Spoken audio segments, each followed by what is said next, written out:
the agenda is for today, and we're going to start and get underway with our agenda. And again, if everybody could mute themselves, it will be greatly appreciated. Great. Thank you for that. All right. And at this time, I am going to turn it over to Martha Laird, who is going to facilitate and introduce our very first guest that's going to speak about our very first municipal candidate guest that's going to speak. And I'd like to go ahead and introduce Martha Laird. I'm going to pass it over to you, Martha. Okay, I got it. Well, first, let me just say how to welcome Sherrie Villa now, and in a few minutes, Imani, and how excited we are about the possibility of working with you. Because we are very, whoops.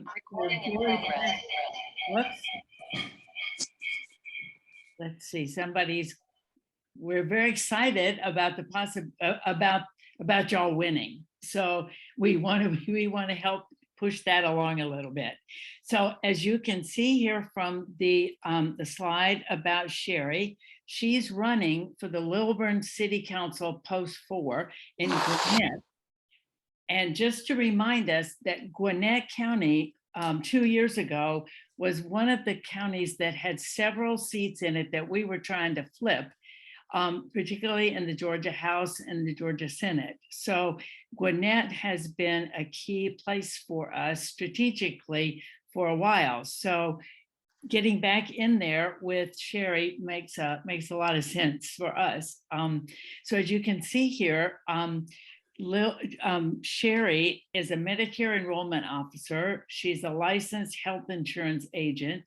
She's a mother of 3 daughters, and she would be the first BIPOC representative on the Lilburn City Council.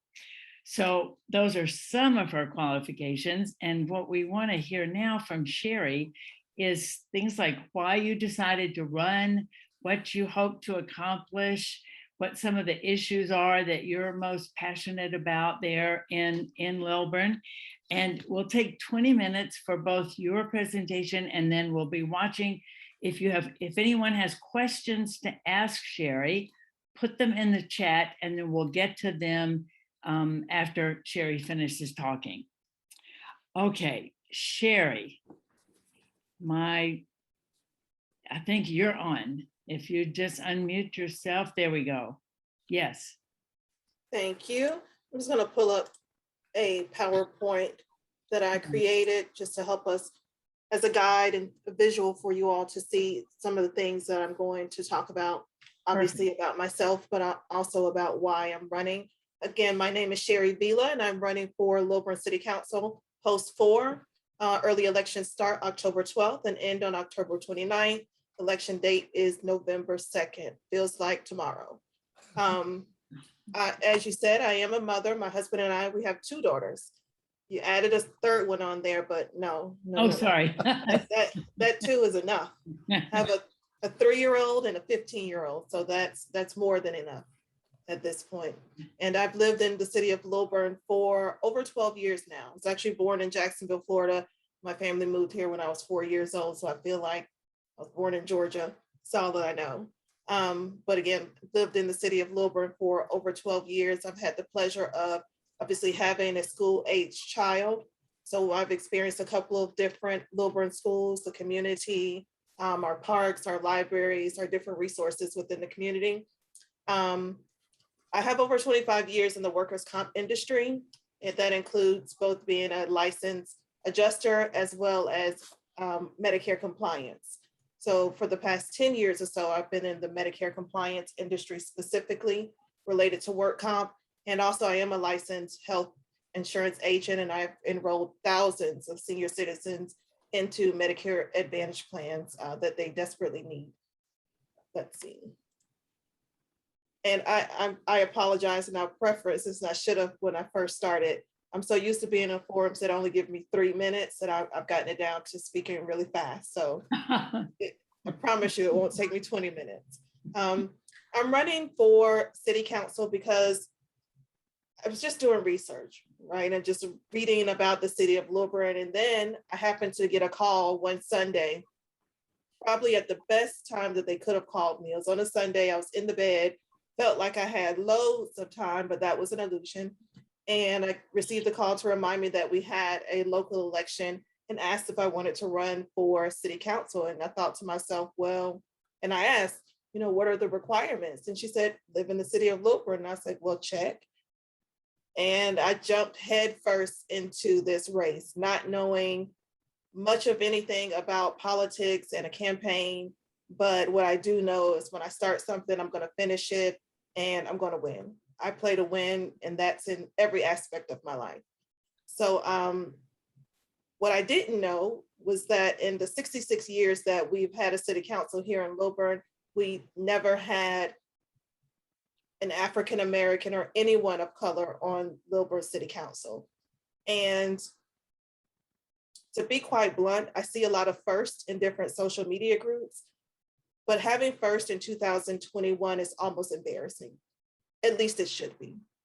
And so it's not that we've not had candidates, but we've not had an elected minority or anyone of color to sit on the city of Lilburn City Council.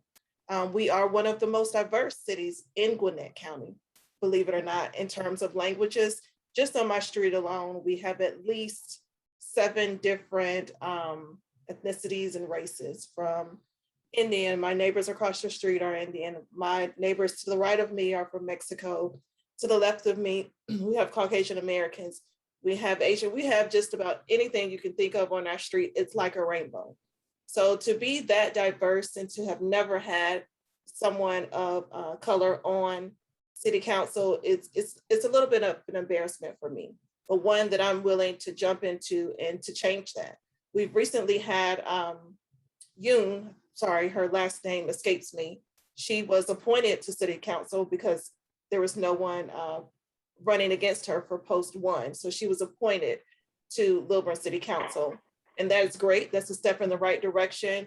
But I want the city of Lilburn's residents to vote, to be active in the community, and to elect, to say that I am here, my voice counts, and we're going to start making changes based on what we see fit. And that means voting. So I want to be elected, the first elected African-American on Lilburn City Council. I want to ensure that decisions that are made for our city, that they are thoughtful, if that makes sense, that they include the concerns of the city of Lilburn. Growth is great, it's fantastic, it's necessary, but it has to balance itself out, right? It can't be to the detriment of our schools, to the detriment of our resources, including our police officers. You know what I mean? And I want to make sure that all of those things are considered when decisions are made. We've been very unfortunate, and as of the last year or so, found ourselves in a position that we've experienced alleged corruption. That means that we need oversight. We need compliance guidelines. We need to make sure that the guidelines that are in place are being adhered to. And those are the things that I want to make sure are happening in the city of Lilburn.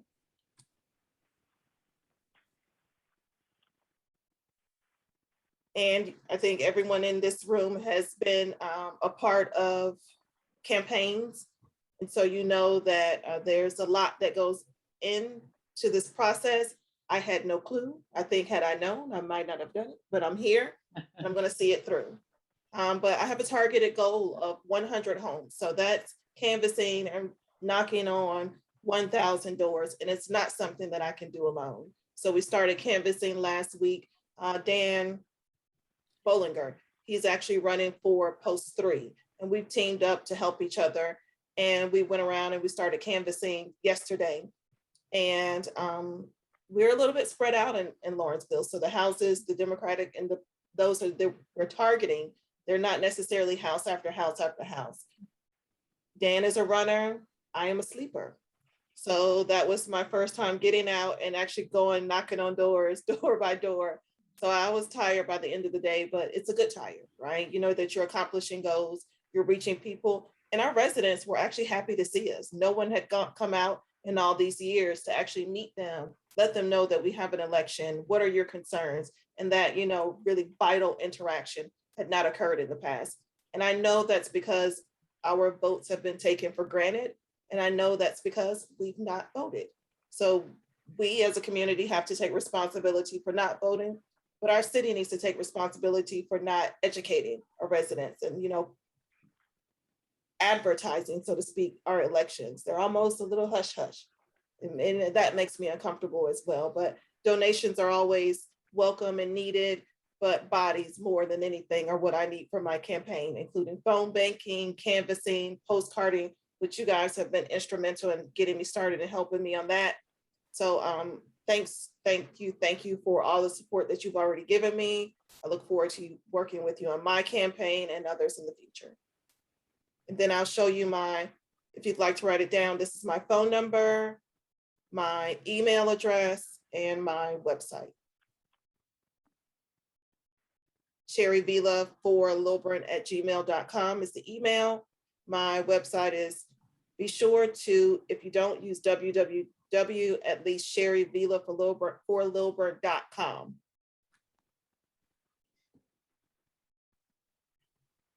Great, Sherrie. And we've also put that in the chat.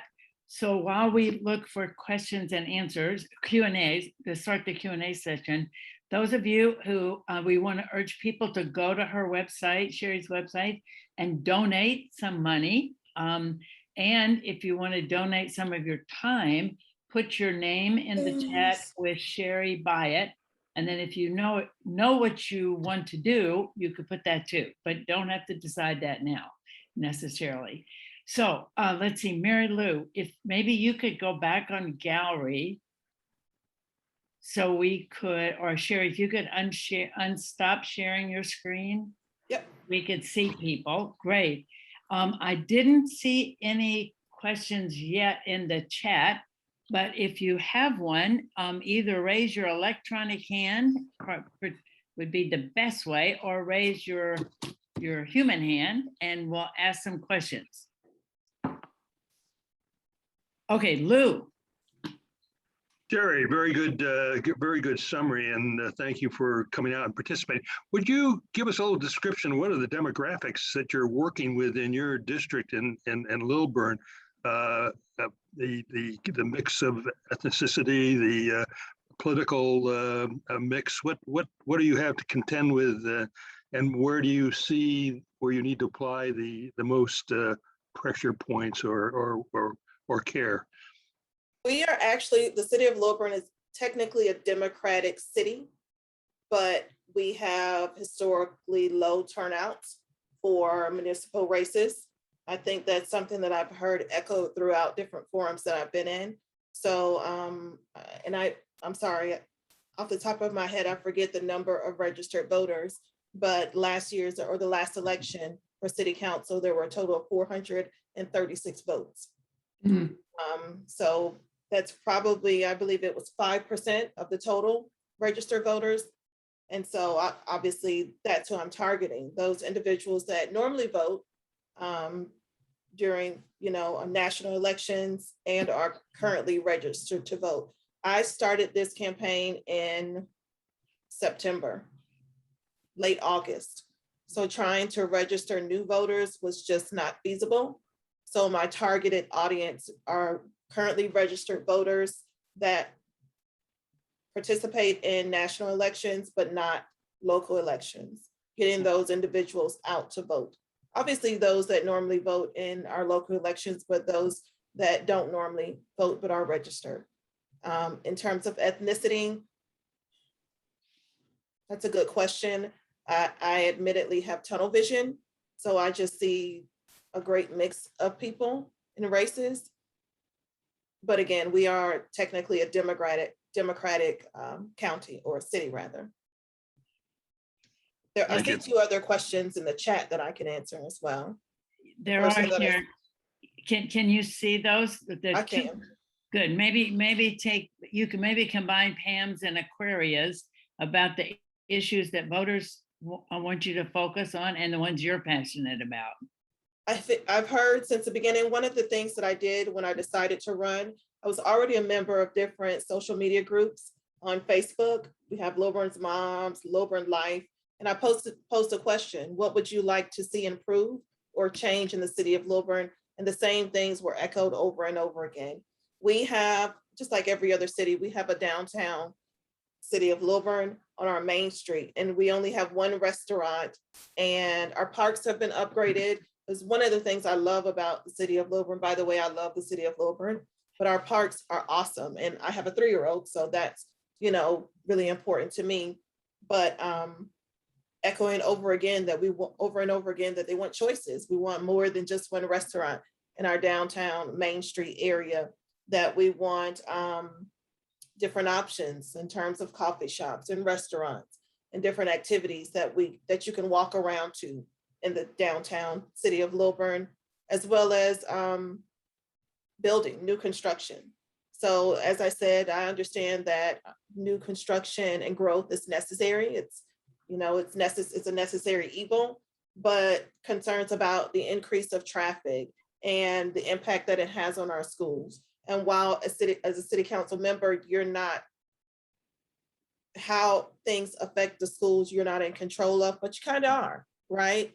And I think more than anything, our citizens or our residents want to know that we are at least thinking about their concerns, that they need to be educated on things that what we actually have control over. I think one is one of the first things, but I really want to tackle how can we get out the word to our residents? Some sort of communication, whether it be blast text or some form of communications where our residents can communicate with us and we can do the same. Not just about events, but just general information about our city. Unfortunately, one of the other things that I had come up again and again was the corruption, that is alleged corruption that has occurred, and what that looks like for us in the future. When something happens and it was repeated and it's to the tune of $500,000, residents are upset because that's their money, that's their tax money that's being misused. So they want to know, what are we doing to make sure that that doesn't happen in the future? Perfection is unrealistic, but putting forth the effort in terms of compliance and oversight and audits, that's something that we can do. One of the other things that I want to do is, you know, connect with our police officers. Anyone that's putting their life on the line for me, I want to make sure that they have the resources that they need in terms of training, in terms of salary, and, you know, and just in general, what do our officers need to do what we expect of them and what we need from them. Just those are just some of the things that I've heard, and my agenda is just almost parallel to those of the community. Great, thanks, Sherrie. Another question was about who you will be running against. What is your competition like? Emil Powella, he is an older gentleman, and historically, I've said it and I'm okay, I'll be the bad guy, but the city of Lilburn City Council has become a place where you come to retire instead of a place where you come to do work. And that's one of the things I want to change. If you don't have a dog in the fight, you don't have young children, you don't, you know, have a young family, there's some things that you just not on your radar. You know what I mean? In terms of how growth affects our schools and having overcrowded schools and already having the trailers for classrooms at our schools, and what we built a subdivision right literally next door to our elementary school that's already over capacity, and what that does to our children. Being matter of factly, their children are in private schools, so it doesn't really affect them at all, even those that do have children. So those are issues that are near and dear and important to me, but they're also important to our community as well. Go ahead. Yeah, one question was, how long has that person, the opponent, been in office? He's actually up for re-election because I think he filled the seat of the previous council member. So I think 2 years, if I'm not mistaken. Okay. 2 years, if I'm not mistaken. And I don't feel like he's running a really vigorous campaign. He has signage, and yes, I've Facebook stalked him. So he has the support of the mayor, but it's the same group that they continue to run in, and they've been on the different zoning committees and planning committees. And I tell everyone, you continue to put the same thing in the system, you're going to get the same thing out. Yeah. One other question is, how best can we help your campaign? As Judy put it, in the swiftest, most effective manner. What what you would want most from us. Just in my interaction that I had yesterday, I know that canvassing is going to be number one. People getting out, knocking on doors, giving out my flyers and information, letting them know that we have an election coming up, that face-to-face interaction. It leaves an impression on our residents. It left an impression on me in our last election when I met one of our school board, Everett, that was running for school board, the Gwinnett County School Board. And that's who I voted for. People that I saw, I remembered those names when I went to vote. And so I think that's one of the most important resources that I would ask for, volunteers that are willing to canvass. And if that's not something that you can do, obviously phone banking. I've gotten some leads on a postcard project through the group, so that's helpful. But number one, canvassers and phone banking. Donations are great, helpful. Got to keep cranking out these flyers. That's not free, but volunteers to canvass for sure. Great. Okay, in the last minute we have, let me remind you that Mary Lou's going to put the website in the chat again, and you can access through Sherrie's website a way to donate, contribute some money. And if you're at all interested in doing anything to work on her campaign, also put that in the chat. We have some already going, and we'll get that coordinated for you, Sherrie. Anything else anybody would like to ask Sherrie in the last minute or so? I think not. Well, let me just say, Sherrie, thank you so much for taking your time to come and be with us and help us get to know you a little bit better. And we're going to have a good month ahead of us working together. Oh, yes. One more, if I could ask, because I am new to politics, I'm new to campaigning. Sure. So any feedback that you can give me in terms of my speaking points, my presentation, just anything that can help me improve, I'd appreciate it. You can put that in the chat. Well, that's a great, that says a lot about you right there, that you would want feedback. So thank you. Yes. All right. Thanks so much, Sherrie. We'll get you any feedback that we have. Thank you so much. Yes. And we're pulling for you. I hope that that's evident. Good. Now let's turn to Imani. Hello, everyone. There you are. Yes, Imani Tucker. And she, let me just, let's see, we're going to get the PowerPoint up in just a second so I can introduce you. Imani Barnes is running for Tucker City Council.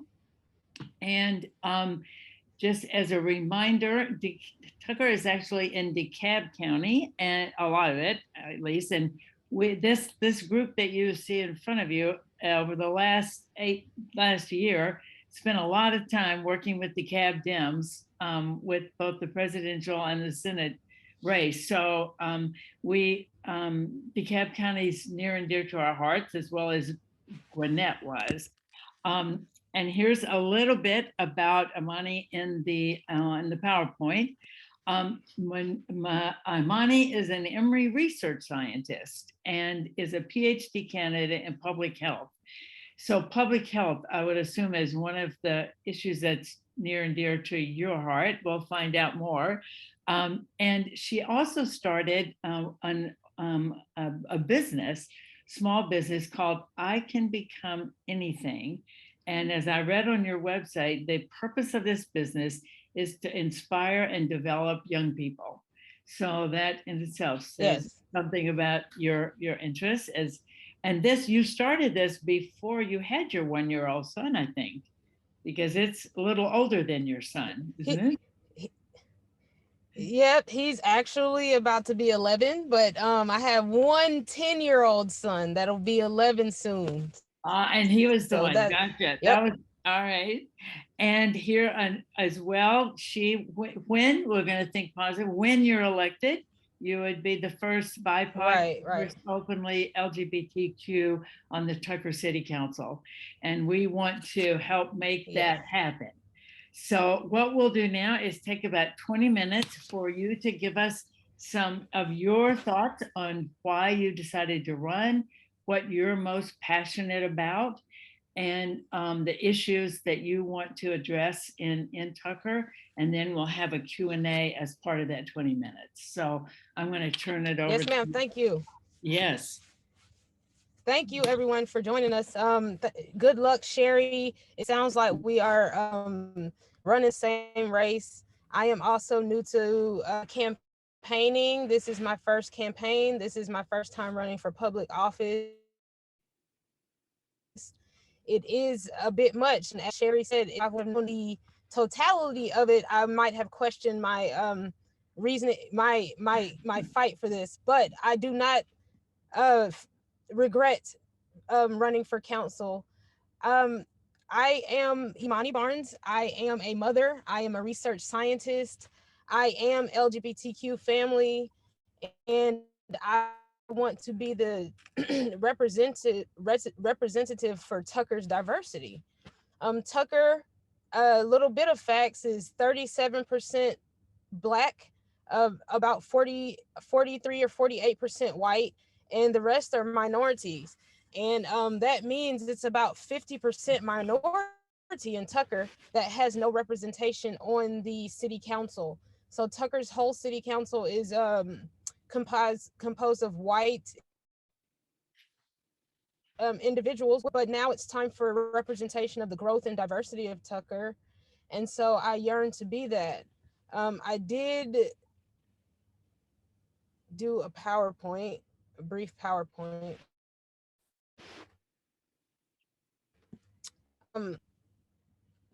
So I'm There's running because, can you see that? Okay.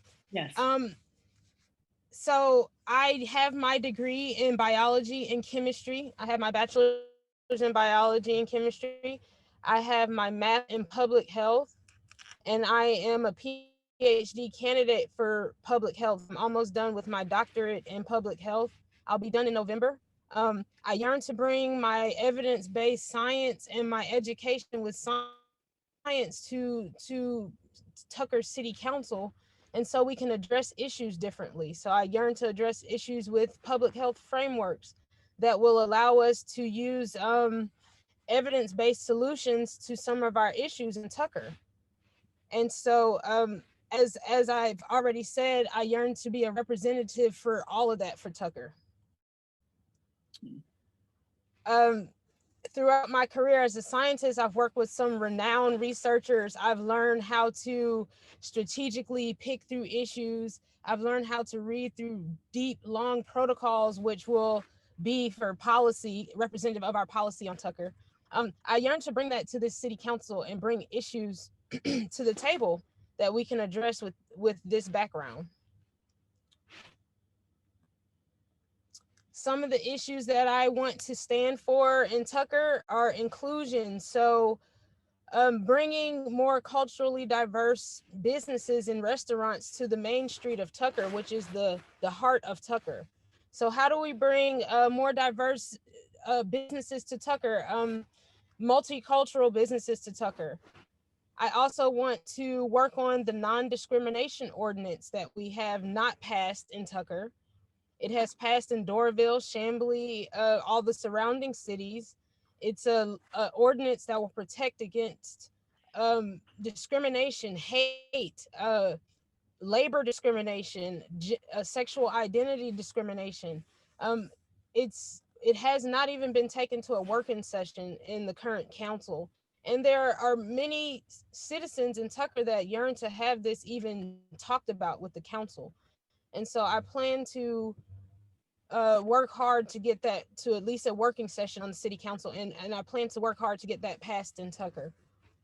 Youth engagement. How do we bring our youth out in Tucker? How do we get our children involved?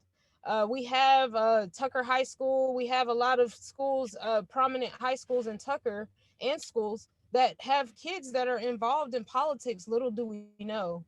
I have had a lot of students from the band that want to help me canvas and everything. And it's amazing that we have youth that want to be involved at this young age in politics. So let's bring them out. How do we get our youth more involved with positive events and positive activities within the community without them getting in trouble or having to go outside the city to find educational things to engage in? And so I yearn to build a safe space or a community center directed just to our youth in Tucker. And so a place where they can come if they have nowhere else to go. We have homeless youth, little do we know. If they are LGBTQ family that don't have a safe place to go at night or during the day or whatever, we want to have a place for them to come and find something positive to do. Fair and affordable housing, that's another one of my issues. There are developments popping up all over Tucker. We have condos that are popping up behind North Lake Mall that are starting between $2,200 and $2,500. That is pretty steep for an average citizen, a blue collar worker. So how can we implement fair housing into those developments? How can we at least get 10 to 15 units that are dedicated to income-based citizens? Without that, we are excluding a whole demographic out of the development of Tucker. And so I want to find solutions, and this is where my public health degree will come into play, on how we can put some kind of framework or some kind of evidence-based solutions to our fair and our development and our housing situations.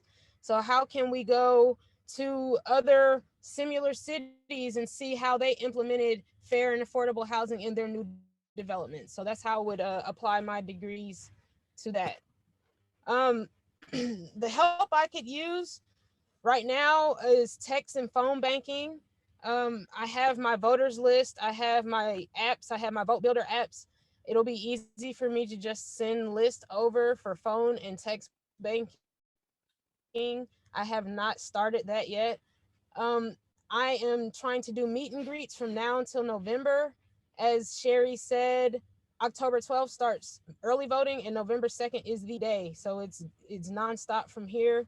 I have a meet and greet set up for the 9th, Saturday, the 9th, which is next Saturday.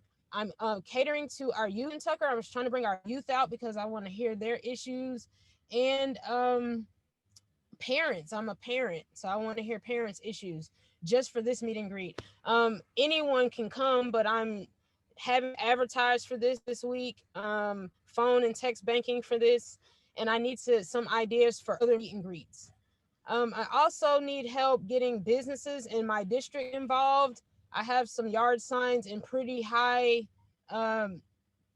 trafficked areas. So I'm trying to get some other businesses to support me in my district. And so I would need help with that.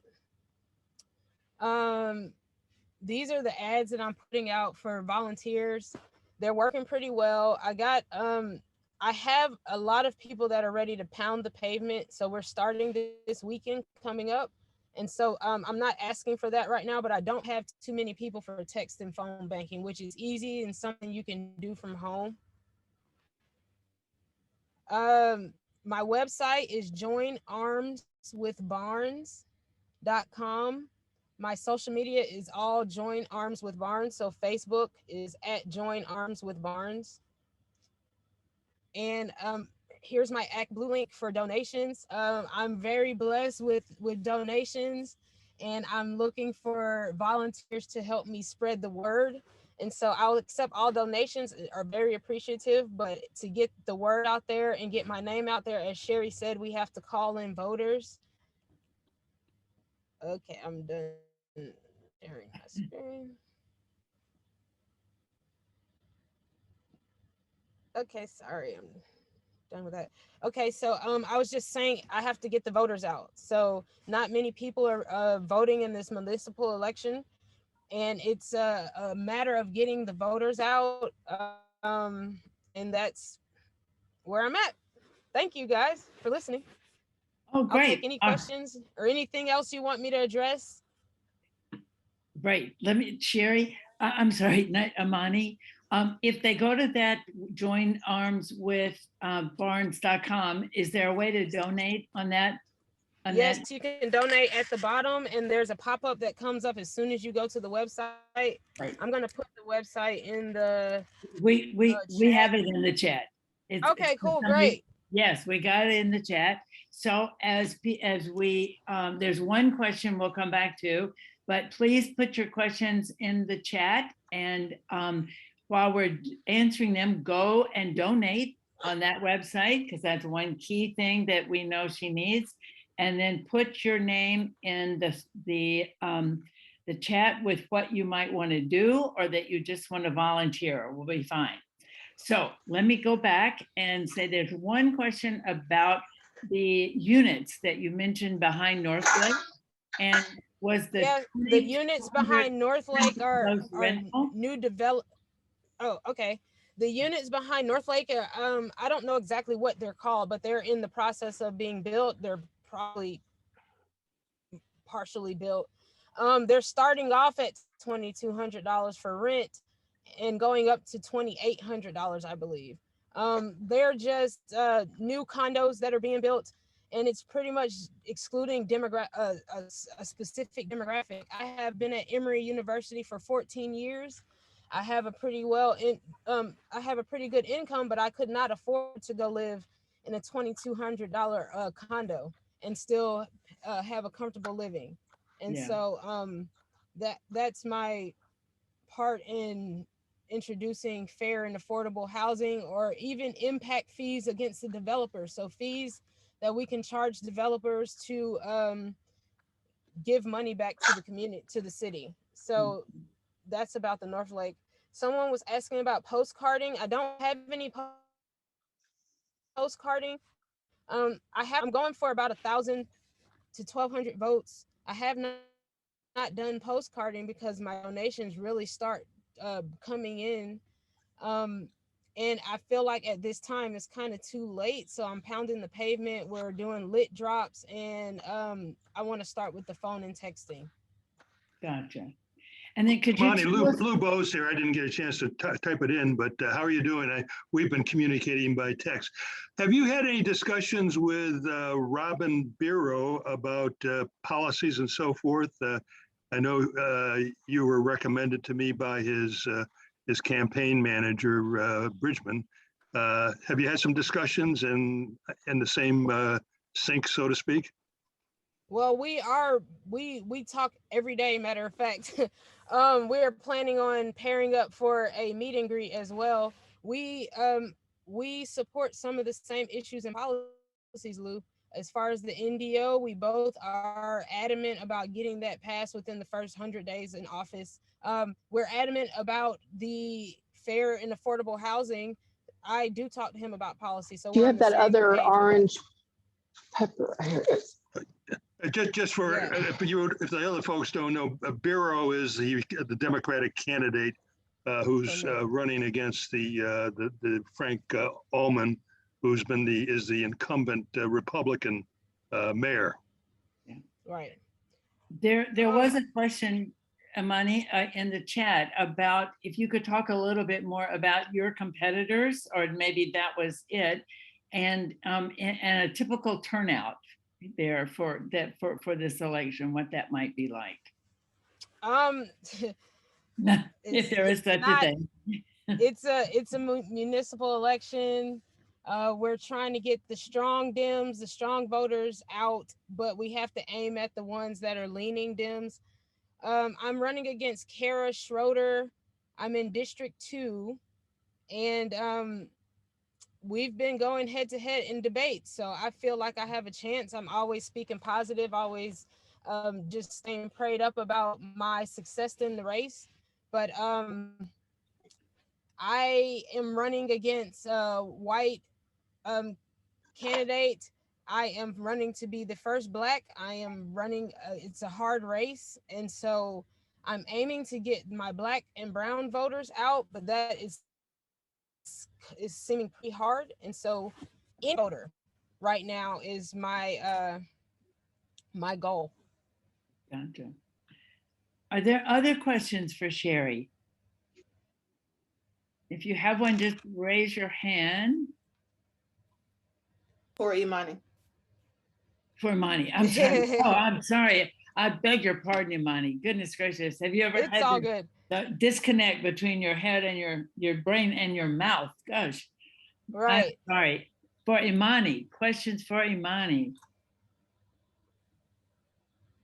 Well, in closing, let me just urge people to go to the website, donate money, tell us the time that if you want to volunteer, and please just know, Imani, that for you and Sherrie, we are really, really want to help you get elected. Thank you. I find myself getting very excited as I hear you, both of you, about the possibility that could happen if y'all are there. So, and there'll be somebody reaching out to you. Let's see, Lou, did you have something? Yeah, Martha, just to give Imani some support. What the Cab Dems are doing is putting out a piece of literature to the, and we're using minivan, so we have turf. So, and I've hit yesterday I hit, I think, my 200th house. Of course, that goes into some other districts other than yours. But the piece, and I'm going to continue doing this so until the election day. But the piece is thanking them for voting for Democrats. It's all focused on Tucker, and it's a very good little piece if you haven't seen it. I don't know whether I can get it on your on this chat, but it's a good piece, and that's going on all the doors that are Democratic voters. And it's I've had some discussions with the people, and they're some didn't know about the election. They're coming. But it gets them informed. So if we can get that out to enough Democrats, maybe we can get the turnout a lot better in Tucker. Good idea. So I'm Imani and Sherrie, I'm sure there'll be one of us from the Necessary Trouble who will reach out with you and reach out to you and sort of connect so that you have a way to stay, we can coordinate all this. So exactly who that is, I'm not sure yet, but we'll get it to you. Okay. Okay, thank you so much. And if you were saying you want to volunteer, I guess send your information to Miss Martha and then I'll get it from her. But I also put my cell phone number in the chat, and I do pick up, I do respond, and I do text back. So I appreciate everybody for listening, and I thank for everybody's support. We appreciate greatly you coming and helping us get to know you and your decision to run. That more than anything. So thank you. And put your name in the chat and what you want to work on. And we have a great somebody that gets all that together and will coordinate getting those volunteers. And please watch the updates, folks, because we do updates, as you and Sherrie may or may not know, very, very regularly. And there will be information in that on how you can volunteer for different things, and we'll connect you directly with those opportunities. So watch out for those. Okay, Judy, did anything else we need to say for the candidates? Well, I just want to say thank you to Imani Barnes, Sherrie Villa for stepping up. First of all, it is a call of courage. It is a call of conviction, and it is a call of knowing who you are and what you want to do, and your experience in your life to step up and do these things, especially as first-time candidates. So I applaud you, and I am just really lifting you up with the courage that you have displayed. Thank you for that. I wanted to make sure that we know that we can support these young ladies in their quest. Necessary Trouble is supporting them, and we can get them over the finish line, but we're going to need everybody on this call to help do that. So thank you, Imani. Thank you, Sherrie, for giving us your time today and sharing with us your insights on your campaigns. And folks, still, as we are going through this meeting, if you want to join those campaigns and help out, please make sure that you include your information in the chat. And Martha, thank you so much for facilitating that. Okay, we're going to move forward, and we are still doing good on our time. It looks like we're doing very good on our time. So I wanted to just say also, here's something that's near and dear to my heart. The importance of municipal races. People think that a lot of the general population thinks that federal races or even the midterms are the most important. But the most important that impacts our lives are municipal races, and that's because it impacts our daily lives. And if you don't believe that, just Google, how does a municipal race impact my daily life? It'll tell you right there. I can just give you an example of school board. If you have children that are school age, electing your local school board members impacts your child's education. That's easy. That's an easy one. Infrastructure that is local to us impacts us daily because we live locally. So just to let you understand that when the phrase all elections are local, it means that we are impacted locally by what the elections or the electorate that we go out and vote for, or that you choose not to vote for and let other people speak for you. So I just wanted to say that. So we're going to move on in the agenda. Thank you for hanging with us. And we have another very, very special guest. I am so excited to have her here. And I am going to go ahead and throw it over to my colleague, PJ Lemuel. I'm not sure if I'm saying your last name correctly, but I love you, PJ. I'm going to say PJ. She's going to go ahead and introduce our next special guest from Black Voters Matter.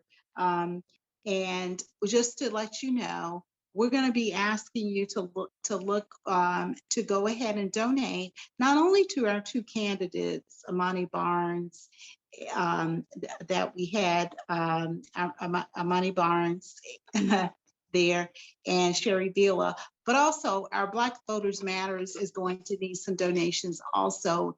And we're going to turn it over right now to PJ to introduce Fenika Miller. Hey, PJ, unmute yourself and take it away.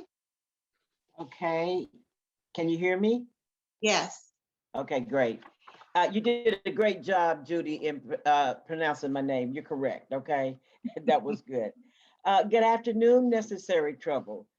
We're delighted today to have Fenika Miller join us to discuss Black Voters Matter, whose goal is to increase power in marginalized, predominantly Black communities through voting. Black Voters Matter believes the key to effective civil engagement and community power is understanding, respecting, and supporting local infrastructure. So for us, and our focus this year on municipal elections, this is a great fit. They work everywhere, including rural communities and small towns that are often ignored by candidates, elected officials, political parties, and the media. And they support social justice throughout the year, not just on election day. You've probably heard of the Freedom Ride for voting right bus tours that Black Voters Matter have mounted this year, following in the tradition of the 1961 Freedom Riders. They are currently reaching students through visits to the historically Black colleges and universities. Fenika is Georgia's Senior State Coordinator for the Black Voter Matters Fund. She has been a community activist and an organizer since she was 12 years old, growing up in Warner Robins. She is the chair of the 8th Congressional District of Georgia's Democratic Party and served from 2010 to 2014 as the chair of the Houston County Democratic Committee. She has run for the state office and cast one of Georgia's 16 electoral votes for Joe Biden in the 2020 presidential election. Fenika will share her experience with us now, and then we will take questions. So please put your questions in the chat as she is speaking. She will also let us know how we can support Black Voters Matter. So again now, see the chat for her website and where you can go to sign up and take action and to make your donations. This is truly an amazing organization doing great work in keeping with everything that Necessary Trouble believes in. So for you, I'm going to turn it over to you, Ms. Fenika. We're so happy to have you. And now take it away. That was so sweet. That was such an amazing introduction. I'm gonna have to make sure that I live up to that. And thank you all. It was shocking to see my face on the screen. At first, I was like, oh my God, now I want to get these pandemic pounds off so I can get back to that young girl. Thank you all for having me. And thank you for that introduction.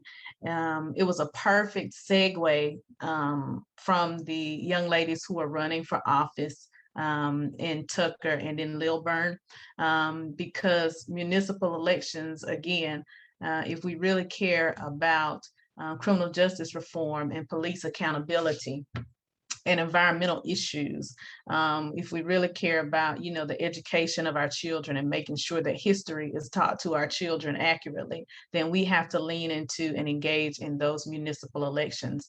And that is what our plan is this year. I wanted to, for those who are not as familiar with our work, just to kind of give a framework of who Black Voters Matter is, how we started back in 2016. Our co-founders, Cliff Albright and Latasha Brown, have been community activists, organizers, and leaders for over 2.5, close to 3 decades themselves. And back in 2016, 2015, when the Senate election in Albany was on the ballot, what's the gentleman's name? I can't remember because he's been a little disappointing. But anyway, in that Senate election, they raised over $200,000 in a matter of 2 weeks to re-grant to small organizations and individuals in rural Alabama who were doing the work. Doug Scott, I think that's his name, Doug Jones. That's it, Doug Jones. In that race, they raised over $200,000 to re-grant to small Black-led organizations and individuals who were working to get the vote out. It was individuals who were giving rides to the polls on their own dime. They were working to call voters to let them know about the election through church rolls and through phone books versus having a list to do that work.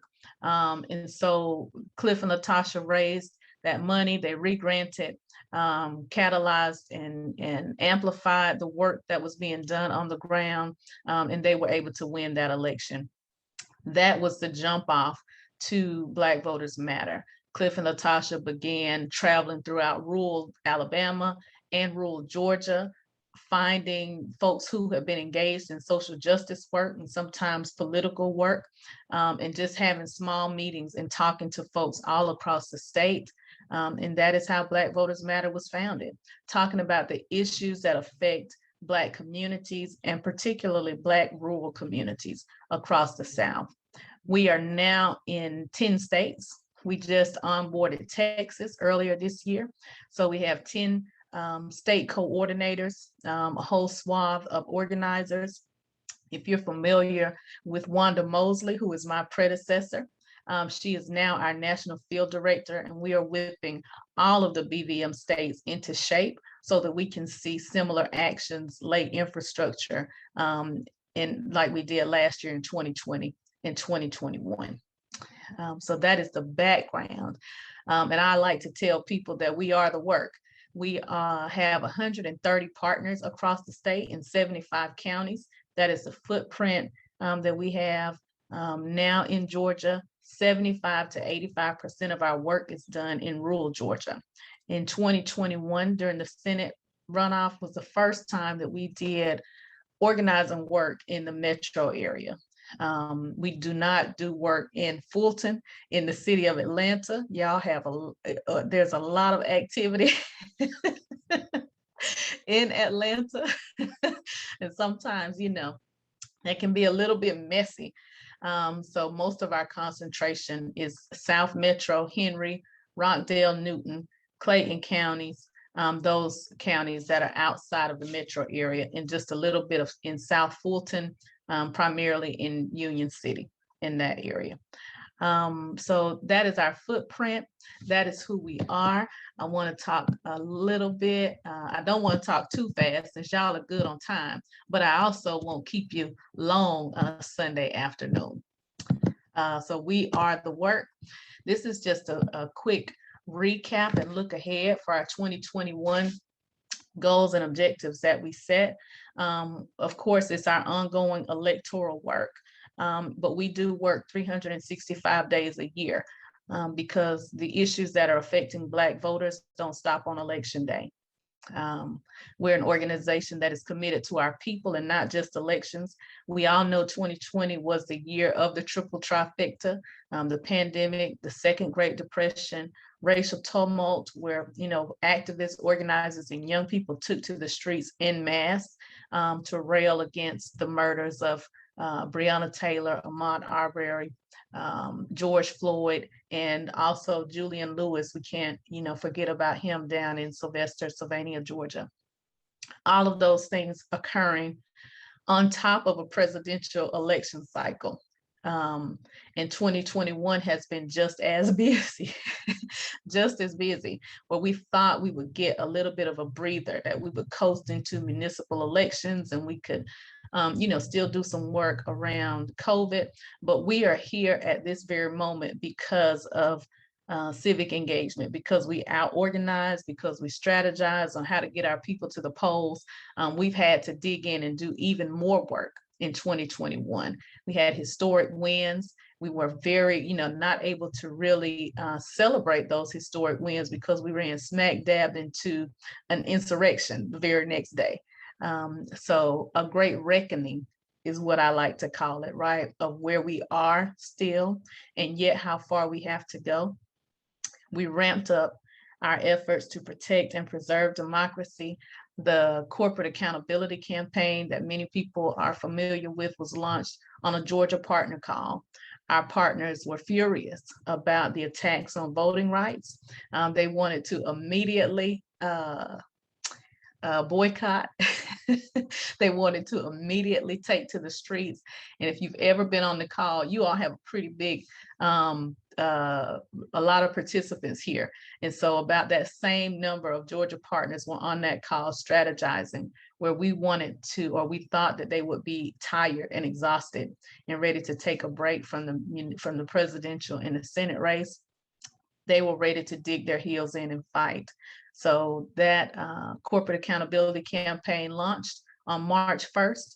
On March 3rd or the 4th, we had a partner up in Sparta, Georgia, Mr. Marion Warren, who had formed a Fire Fleming coalition. And they dug their heels in. They had their first protest to have Barry Fleming, who we call the author of voter suppression, the voter suppressor in chief, to have him removed and fired as county attorney in 5 counties. They have been continuing to do that ongoing work since the beginning of March, and we're so proud of that. And then the Freedom Rise, an ongoing pandemic, and now again we're facing municipals in an upcoming redistricting fight. That's what 2020 has looked like for us. Still the electoral work, legislative work, because we were smack dab in the middle of a session, and then our ongoing capacity building work. That is the crux of everything that we do. We support local grassroots organizers and organizations, individuals, activists on the ground who are doing work, and we connect them with resources. We do micro grants, but we don't lead with the money because we bring a whole swath of other resources, networks, and connections that we can offer to help our partners on the ground do their work better. Again, it could be them needing a phone bank, a text bank, a flyer to help support their work. It could be swag, t-shirts. Our partners love the shirts and the gear. It could be helping them to form their own 501c3 so that they could attract additional funding, or it could be helping them to identify other funding sources for operational support to keep their work going. These are the buckets that we are working on. A lot of people think that we are just an electoral organization, but again, that is one piece of what we do. That's why our name is Black Voters Matter, because again, the work and the issues that affect Black people in communities across the South are not just specific to Election Day. So redistricting, We just are fresh off of the heels. I think I've been home 4 days in 1 month because I've been on an environmental justice tour, 20 cities in 20 in 20 days, where we're talking to voters and people in community around what environmental racism looks like in communities. That, you know, the city of Warner Robins has raised utility rates twice in the middle of a pandemic. In Albany, utilities can be upwards of $500 to $800 a month in Black communities, and the same in the city of Fort Valley. And connecting those issues, clean water down in Waycross, Georgia, folks brought soil samples because of the soil and the air pollution that they're experiencing in their community and the high rates of childhood cancer. So connecting those dots for people around how all of these issues are related to voting, around who's at the decision-making table, around who is making decisions on behalf of the community, and how those resources are allocated to address the issues that affect our communities. Healthcare, Medicaid expansion. If nothing, if the pandemic hasn't showed us anything, right, it is that it pulled the scab off of the ineptitude of Georgia's leadership to expand Medicaid and how that has impacted communities across the state. So that is ongoing work that we're doing. And our criminal justice work, again, supporting Just Georgia and amplifying some of the issues that are going on in the Mark Wilson trial, Kendrick Johnson, Julian Lewis, but also we brought a new initiative to Georgia. It's called a warrant clinic. And for the first time, we held court in community. We brought the judges, the district attorneys to the community on a Saturday. Of course, we always lean into the culture and make it fun with music, but folks who have low-level misdemeanor traffic violations, outstanding warrants, possibly for skipping court or whatever, we held court in community, canceled out those warrants, reduced those fines, had an opportunity to speak to folks, to get them engaged in the process, that this is how your vote can change your life, right? You can go and get your driver's license back. You've elected a district attorney who's progressive and who wants to do things to make sure that we are liberating people and where they can have a good quality of life, make a living, not be afraid to drive down the street or get to work, right, without a driver's license. So that's just some of the things that we have been so busy doing in addition to the Freedom Rides in 2021. All right, so by the numbers, last year in 2020, our turnout among people that we touched was upwards of 65%, which is great. It was a historic year. And that is the people that we contacted and had conversations with. 66% of them turned out to vote. Turnout among people that we attempted to but did not talk to, that we just contacted, was about 56%. And so the Black vote share has increased each year between 2016 and 2020.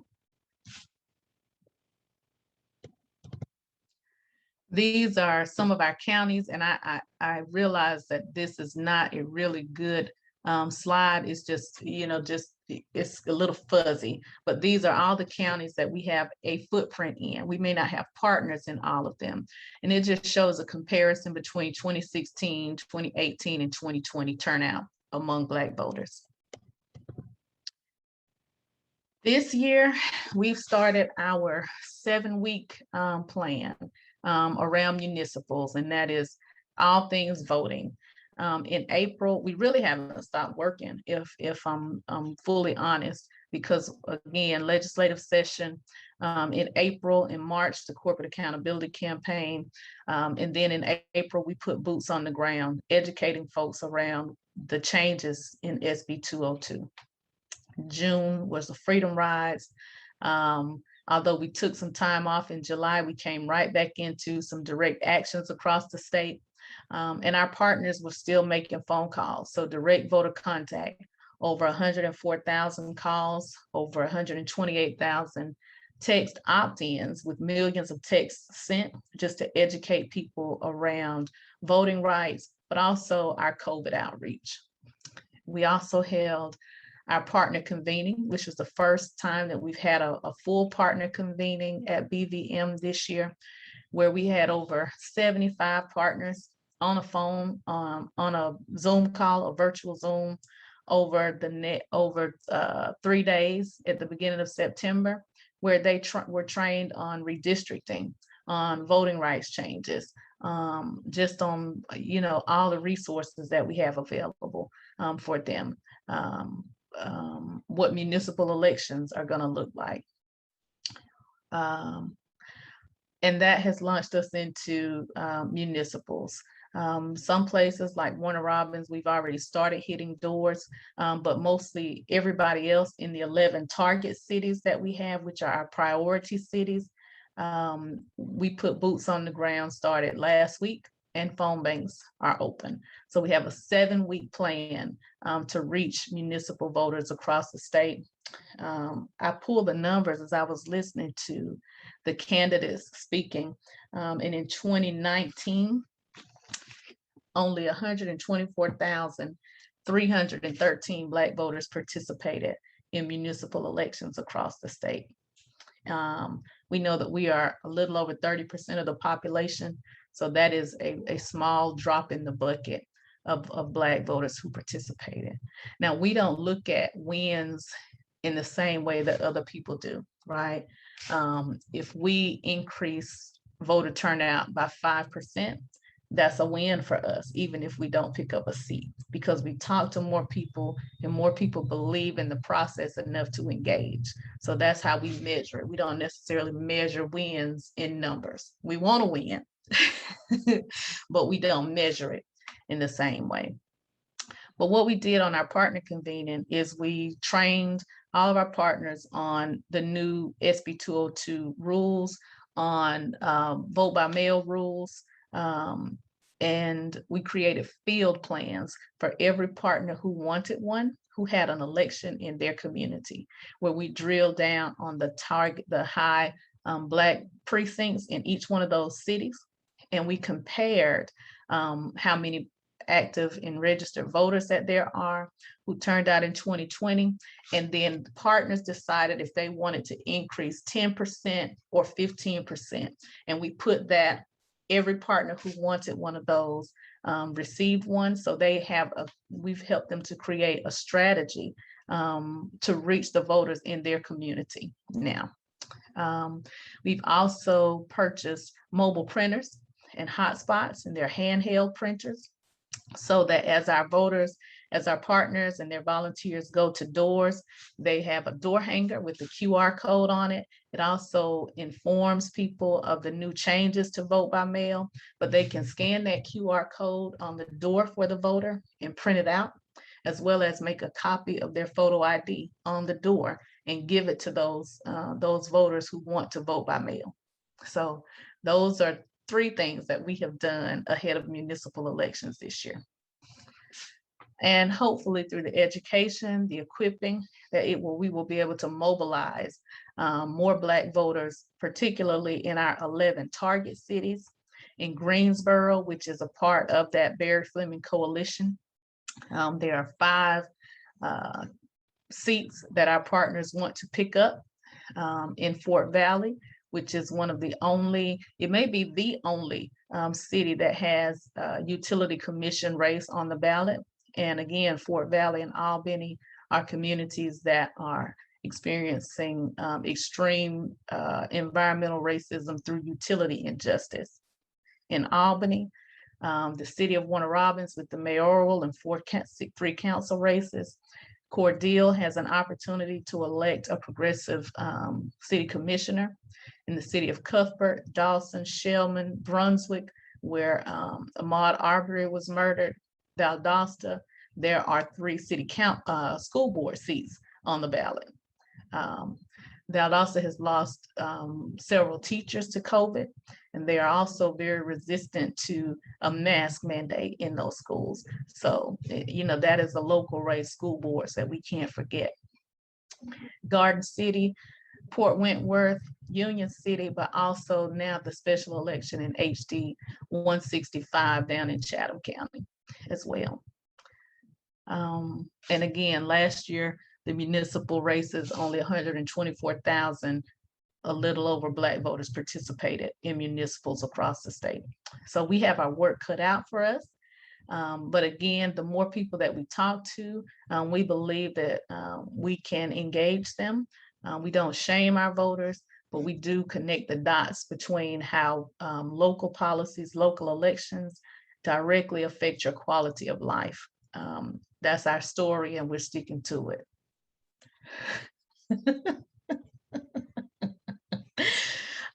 We kicked off again in most places September 13th. So we'll do multiple passes. We'll do that by phones, by doors, by texting. We are considering a Black Voters Matter scorecard or ballot this year, just to educate folks on, you know, our mantra is support the candidates who support the issues that concern us. And so we want to be able to put that on paper.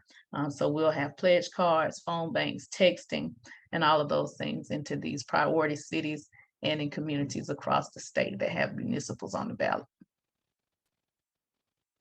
I think that's all I have. Let me see. Yeah, because that goes into Medicaid and, you know, another bucket of work, but it's all related. Oh, thank you so much, Ms. Fenika. I was aware, as a minority, I was aware of the organization Black Voters Matter, but today you brought it home. I see the phenomenal work you all are doing and how widespread throughout the state. I want to congratulate you all. I learned a lot. And for everybody that's on the call, because they're doing such good work and trying to reach such important voters and communities, it's up to us to support them. We need to give them time and money. We need to tell our friends to give them time and money. And we need to tell our neighbors to give time and money. And to become a very important part of this movement and help you all grow and preserve our democracy and the fight for social justice. And we need to do it now, okay? So click the link in the chat before you leave, because you'll possibly forget, okay, despite good intentions. So we want to thank everyone. And Ms. Fenika, we want to thank you. Thank you all so much for having us. And again, we appreciate all the things that the Good Troublers are doing to continue amplifying all the data, your commitment to the cause. We're just happy to have allies like you in this fight. This work, it's going to take a rainbow coalition of us all working together on that march toward justice. And so super grateful, and it's with much gratitude to you all as well. Okay, so now we would like to do questions and answers. So if we have, can you see the questions in the chat, Ms. Fenika? I see, we're amazing. Thank you, Ms. Martha. I see the link. Amazing. We are super busy. What can we best do to help, to support? Of course, donations. So I will tell you a little bit about our strategy. Probably 70 to 80% of the resources that we take in, we re-grant to our partners. And so we have a slim operating budget, and we have a really thick and heavy re-granting budget. And we re-grant for general operating support, for GOTV, for redistricting. Our partners determine how they want to do work in their communities. And so those grants can be as little as 500, as much as 5,000, and depends on if it's a long-term partner, then we can support them with more efforts, and especially around priority races.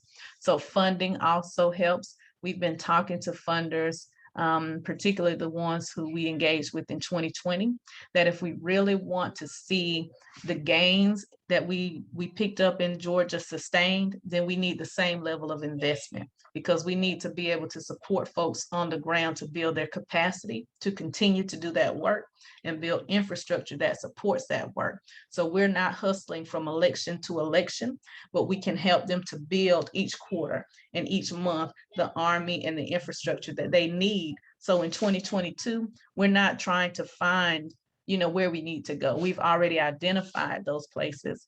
And that's a large part of the work that I committed to when I took this role, is making sure that we can find gaps, making sure that our partners understood the importance of the 2021 municipal elections as well, and that we don't forget, because what we can do after November 2nd, even though we're going into redistricting, is to look at spaces where we need to close gaps for 2022 and start working on those early. So money, volunteers, so it's time, talent, and treasure, right? So your time to make phone calls, your talents, if you want to do postcarding, we have a really great Sunshine Committee that coordinates all of our volunteers.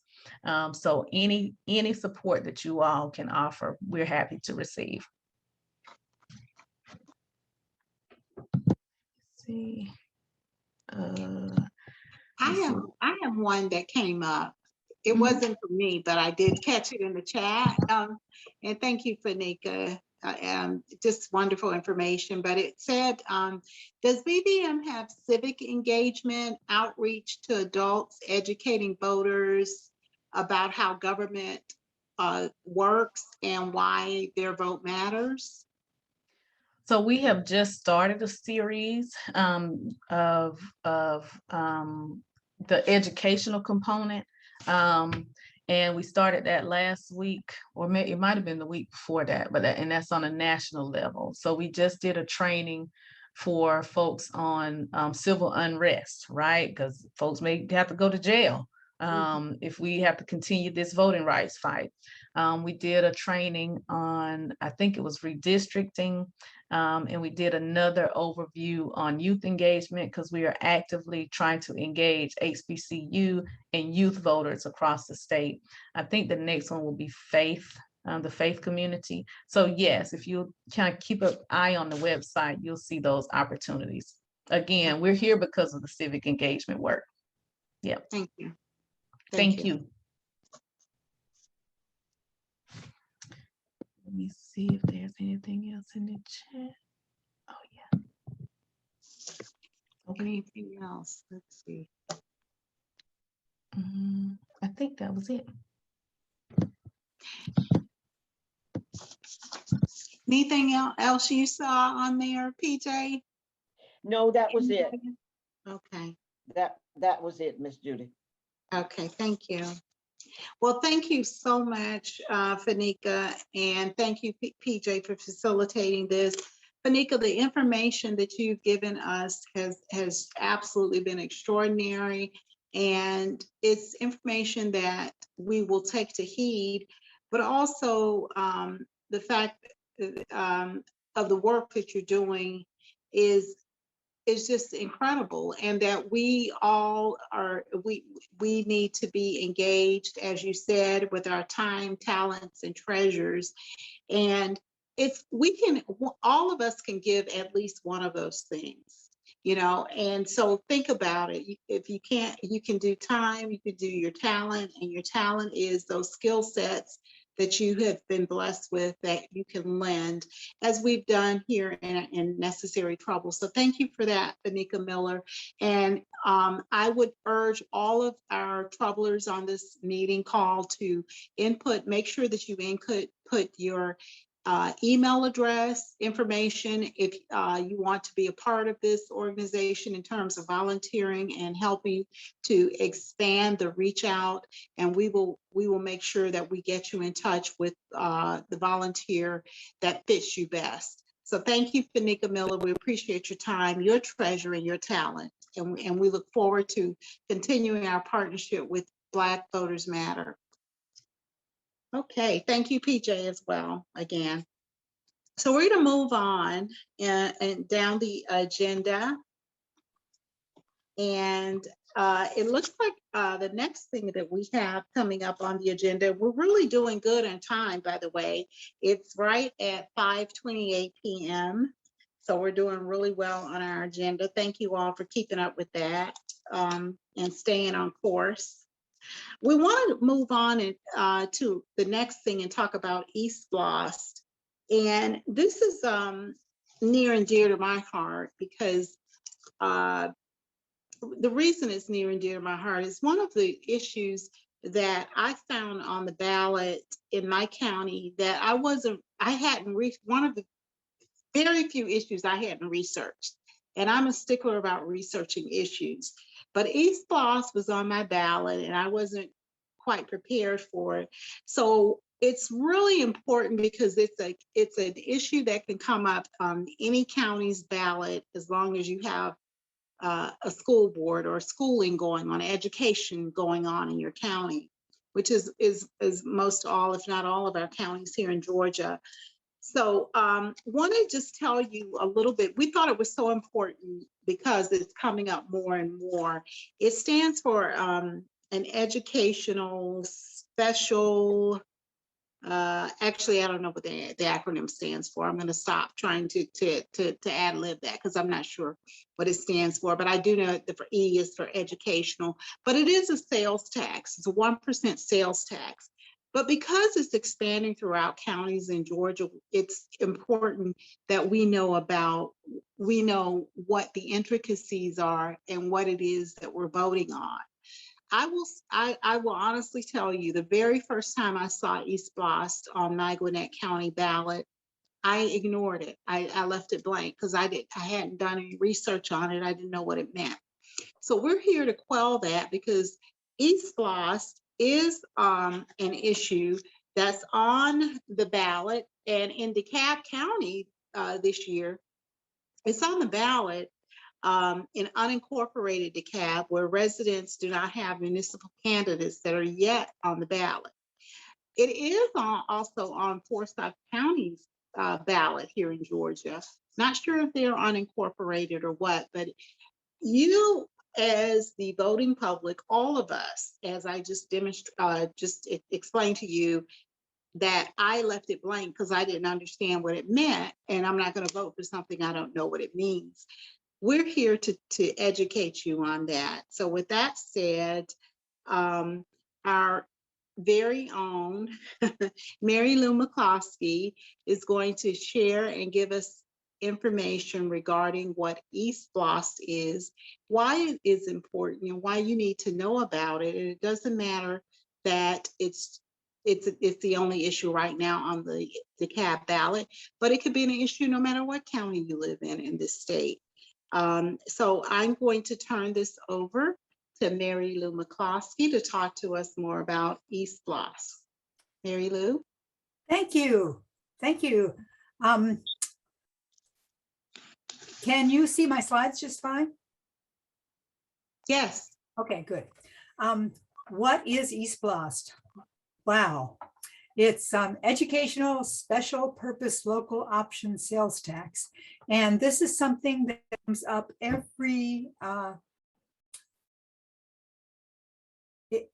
if you know how to spotlight me, I can't seem to do it on myself. Maybe you can figure that out. It comes up every 5 years. And the E-SPLOST, just a little bit about it. It is a 1 penny per dollar sales tax. And the sales tax is levied only because the voters approved it. But every 5 years, we have to reapprove it. So it's not a new tax, no new tax here.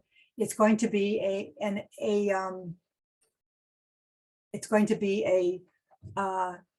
extension of a tax that we're already paying. We're not going to ask people to pay something that they don't already, but it's something that they're going to continue paying.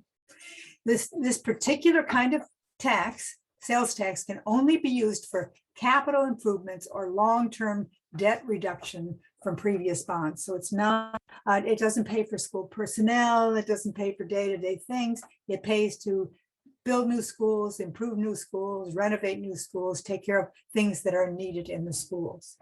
And I have some information about the E-SPLOST program in DeKalb and Atlanta, but it's happening throughout the state for school districts. One of the things that's important to know about it is that the number of us like me who live in unincorporated DeKalb County, where this is the only thing on our ballot.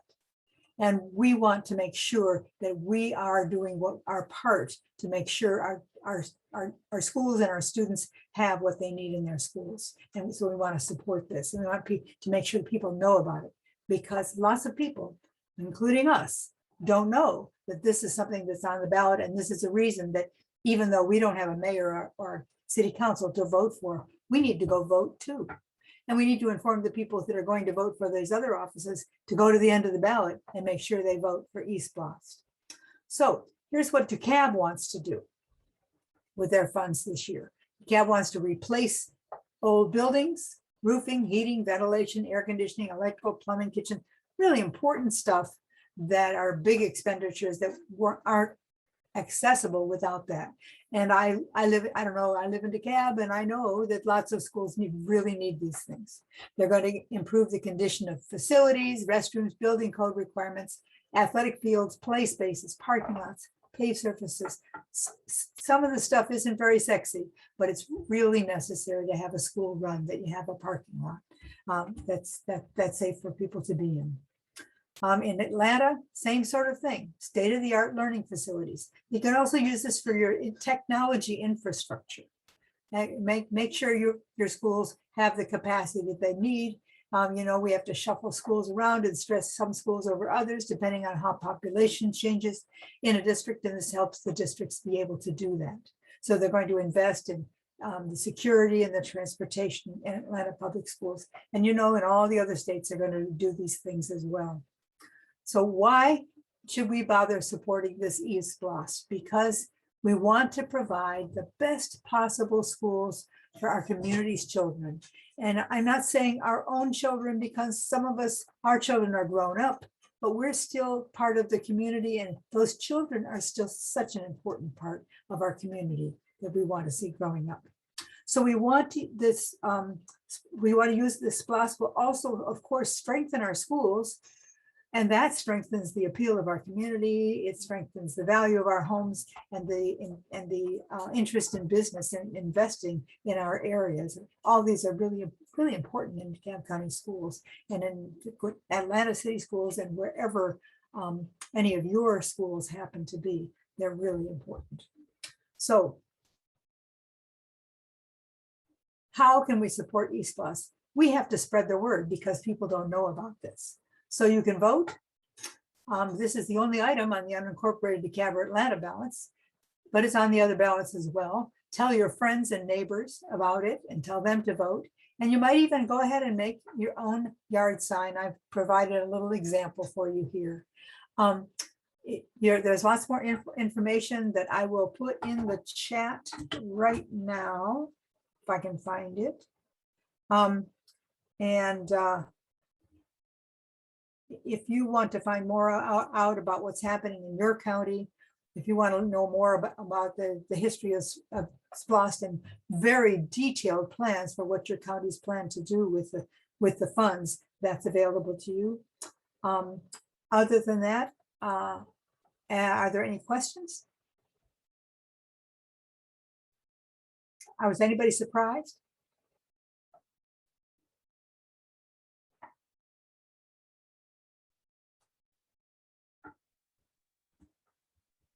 I think you did a really good job on explaining that, because I'm telling you, that first time I saw that, I hadn't researched it, so I wasn't going to vote on something I didn't research. So thank you for sharing that. And again, just to emphasize that it can be in your county. If it's not on the ballot this year, it could be on your ballot in a subsequent year. And we don't have a chance to do this again for another 5 years, so we want to give our schools all that we can. Yes, indeed. Thank Okay. you so much for that. Yeah, thank you, Mary Lou. We appreciate that. You bet. Very comprehensive information. Thank you. Okay. So we're going to move on now to our Troubler team updates.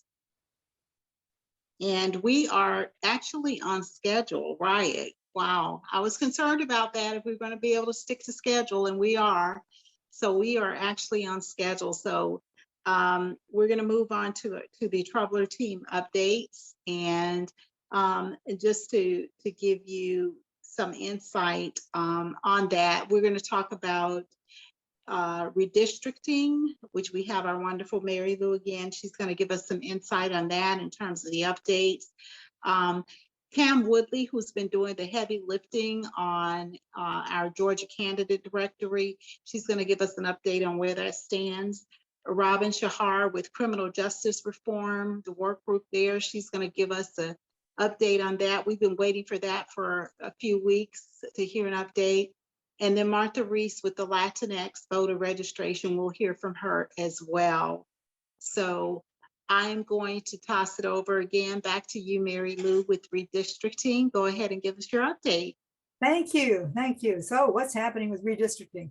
Oh my Lord, what's happening with redistricting? It's just so vast, it's so amazing what all the things that have happened. But I'm doing just a little sample update because I think there's so many things to talk about, and I'm going to connect you with resources so you can find what you need if you want to learn more about it. First thing, I just wanted to share this lovely news. This past Friday night at a big banquet, Fair Districts Georgia was awarded as an Advocacy Partner of the Year by the Georgia Legislative Black Caucus. And here are our Chair Ken Lawler, Vice Chair Janet Grant, with Tanya Anderson, who is the chair of the Georgia Legislative Black Caucus. So a little something to celebrate.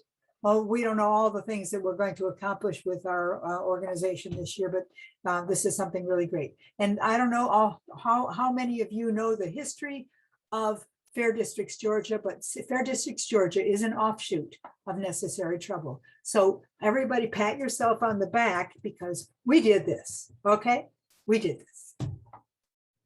So now what's happening? Well, I think I mentioned, I didn't mention, I think Janet was speaking the last time we talked about Fair Districts and Necessary Trouble. But one of the things they talked about that's very interesting is the partnership between Fair Districts and the Princeton Gerrymandering Project, which is a national project, but they have a special focus on Georgia and a special partnership with Georgia because redistricting is so important this year.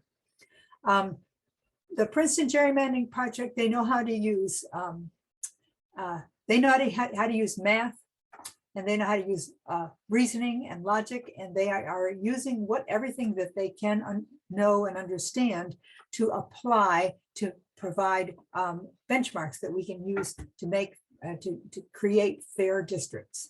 The things that they're especially looking at are partisan balance, racial balance, incumbency protection.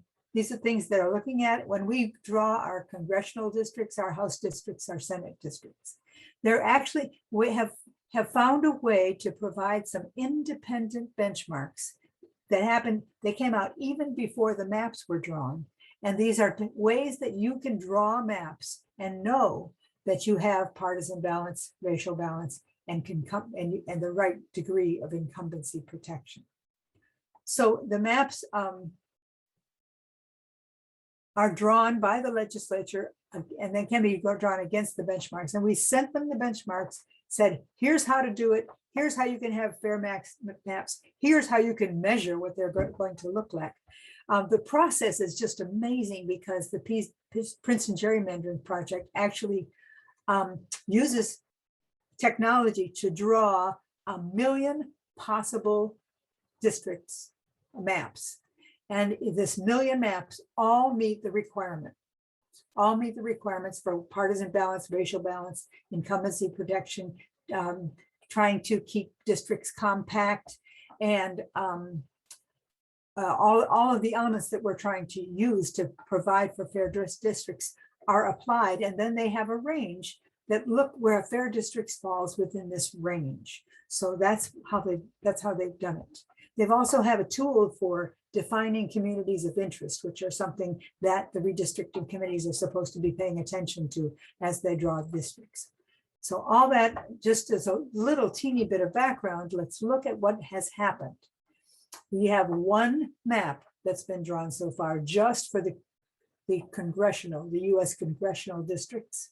And you can take a look at the map. This is the one in the brighter colors is the current map, and the one in the more muted colors is the proposed map. I'll give you a link. I'll give you some links where all of these things are available so that you can look into this more yourselves if you want. Some important things that we've seen is this. It doesn't look like much change to this 102 district, this second district, but the second district has become has changed from a Black majority district to a multicultural majority district, a non-white majority district, but doesn't still seem to be highly competitive. I guess one of the things that interests a lot of us is this green district up here is Congressional District 6, Lucy McBath's district, and this is the district that they made the most radical change to. There was talk about that they were going to try to take back 7 and 6. 7 is Carolyn Bordeaux's district, 6 is Lucy McBath's district, and there was talk that they were going to try to take them both back, but instead they made 7 actually less competitive, and they changed 6, took all of the DeKalb area that was in District 6 is now in Hank Johnson's District 4. They added a little piece of Cobb and some Fulton and Forsyth County has been added to the District 6. So it's become a much stronger majority white district, and has a real challenge for Lucy McBath as she goes into it. There's lots of other interesting things to talk about with the district, but let's look a little more at sort of what the PGP sees in this map. And he's not the only one. Professor Bullock from the University of Georgia also says, it's not a great map, but it's not as bad as it could be. They gave it an overall grade of C. For partisan fairness, they said it is a partisan map. It favors the Republicans. It looks like it would enable the Republicans to take back, it might enable them to take back a district that was Democrat, so that they would increase the number of Republican districts to 5 from 4. It could better reflect Georgia political preferences. And interestingly, the challenge in drawing maps in Georgia is that people have in many ways drawn themselves into different areas, so that the urban areas are highly Democratic and the rural areas are highly Republican, and the people have sort of located themselves to make it easy to draw maps that work out that way. The benchmarks that the Princeton gerrymandering project drew showed that the gap should narrow by 1 district from 2001. Our current delegation is 6 Democrats and 8 Republicans, but the proposed map does not narrow this gap. It might even increase the gap. The map is also not very competitive because most districts are drawn to go in one direction or the other. There aren't very many that are sort of, we call challenge districts, where other organizations, other groups have a chance to win. The summary is that Blacks and other minorities may be underrepresented in this map, and they're planning to do deeper analysis to see. But something to remember about this map is that it's going to change, that there will probably be lots of revisions to this map, and there are lots more proposed maps coming out.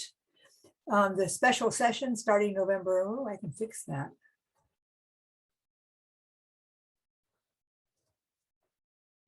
November 3rd to approve the maps. That's the day after the election. Fair Districts Georgia and Princeton Gerrymandering are going to be providing input and feedback all the way as these maps come out. That's why they're ready with the benchmarks to give instant feedback on the maps. But there's also lots and lots of important opportunities for public response and for us to get engaged. We found it was a big event in 2017 when a proposed mid-district gerrymander was proposed in the legislature. And we found that when we showed up and we made them know that they were not going to be able to do this in the dark of night, it changed the pattern of what they did. And we want to make sure they know what's happening and what's going on, and that we're very much aware of what they're doing and whether it's fair. So we ask you to join our action team. Okay, we want you to join this action team. I'm going to put it in the chat right now. Join this action team, and you will be notified. You will be notified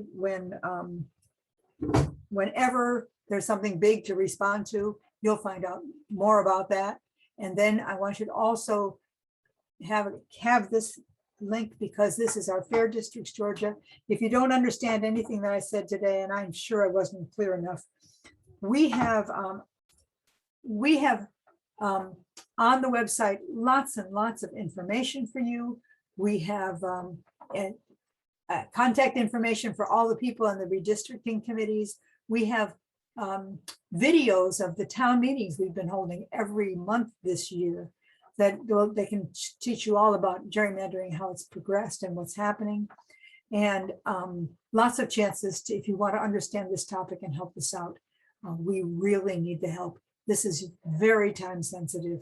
So we'd love you to join our action team, be ready to respond with the email or the text or the phone number, or even perhaps showing up at the State House when things are necessary. So any questions you have about this, I'll be glad to answer them, or maybe send you to somebody who's smarter than me that can answer them. And I hope you have our information so that you can join our team. Thank you so very much, Mary Lou, again, for that information.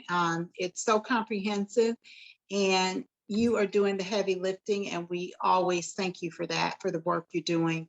For those of you that have questions, or if you want more information, or if you want to get involved with what Mary Lou's efforts are, please go in the chat, put your email address, and we will send you information to connect with Mary Lou. Thank you so much, Mary Lou. We're going to move on now, and in the agenda, the next thing we're going to talk about is we're going to have an update from another heavy lifter in our team regarding the candidate directory, Pam Woodley. She has been leading this effort for quite some time, and we are just so thrilled to have her give us an update. Pam, I'm turning it over to you.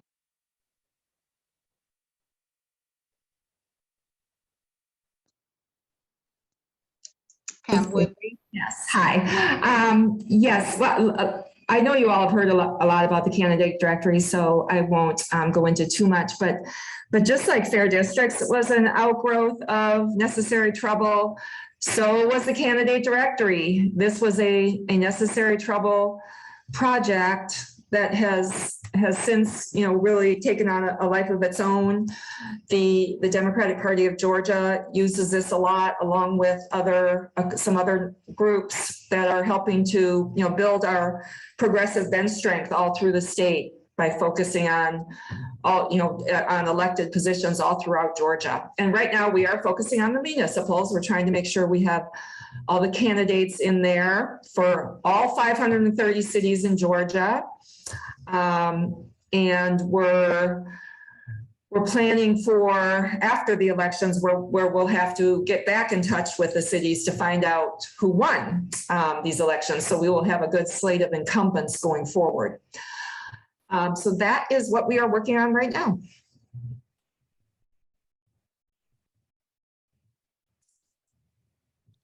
Thank you so much, Pam, for that quick update. If you have any questions or interested in working with Pam on the candidate directory, as I indicated before, just indicate it in the chat and we'll reach out to you. Thank you, Pam. We appreciate that. We're going to move on now to our next update from Martha Reese with the Latinx voter registration, such an important demographic in our community. Martha, if you'd unmute yourself, and I'm turning it over to you now. Hi, everybody. We attended a couple of Latinx voter registration and worked with a local community, or two groups, one more successfully than others. And I came to the conclusion that really native speakers, even though I speak Spanish, but native speakers are more effective, and that we could support them by giving them links and materials for them to do it themselves. So we're not very effective at doing that. And we decided, Pam and I decided, and I just sent an email to the other people on the committee, that they are better equipped to do the job and that we can support them in some ways, maybe informally, and that the rest of the committee, we can find other ways to do better work. Other activities that would be more effective. Does anybody have any questions?